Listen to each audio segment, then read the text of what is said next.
Have you ever wondered if homesteading is all sunrises and unicorn farts? I'm here to tell you that it is not. So I'll give you guys an update. I am Graham Wright, part-time homesteader with a full-time job, and I make YouTube videos for fun. Last time we talked, I was eager and full of excitement to tap our maple tree. And I was so naive. I thought that making maple syrup was as simple as putting in a tap, collecting the sap, and then boiling it off to make maple syrup. And boy was I wrong. I mean, that is the process, but I found out that you need a lot of sap. And I'm talking like an ocean of sap. And I naively thought that I could tap one tree with one tap, and that was going to give me enough sap to make maple syrup.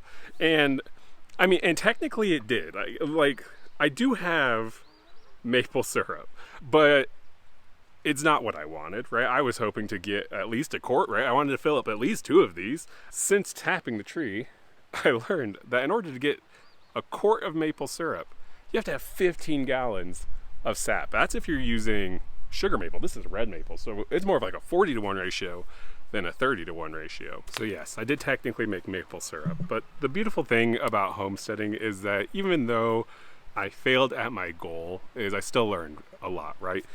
Often it's not about just the destination, but the journey that we take to get there.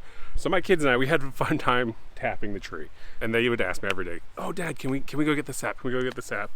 And then one night I boiled the sap while they were asleep. It was about half a gallon. That's what half a gallon of sap looks like, turned into maple syrup. But we went from talking about this idea of having maple syrup to actually trying it out ourselves. And although we failed, we did learn a lot. And like I said in my previous video, our maple season is really short here, and I got a late start. I should have had the equipment earlier, and I could have been making maple syrup sooner. But one thing they always say is that the maple season is over once the maple tree starts to bud. So today what we're doing is we're going to take out the maple tap so this tree can begin to heal itself, and that we can then put it in again next year. We're going to be smarter about it. We're going to put at least 3 into this tree, can handle it. So we're going to go with 3 taps in this tree. And then we're going to also make sure that we tape off and mark the other trees around the property that are maple trees so that we can collect the sap from there. That should hopefully give us enough sap next year to make a proper amount of maple syrup, not just that tiny little amount. So let's get this tap out. Let's do that.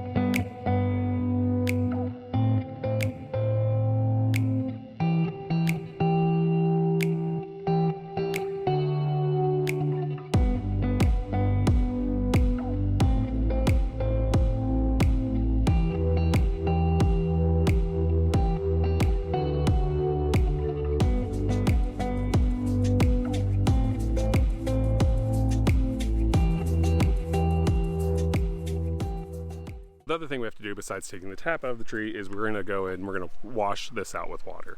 You don't need to use soap, but a good rinse with water through the tap and through the tubing is really all you need to get this clean. And then we're going to store it for next year, and we're going to make sure that we tap earlier in the year. So obviously not my finest hour when it comes to trying something new. I don't like trying things and then failing, but you know, we all have mishaps when it comes to homesteading. So drop your comments below, share your homesteading mishaps to make me feel better. And if you've never had a mishap, tell me your secrets. All right, see you guys on the next one. Bye.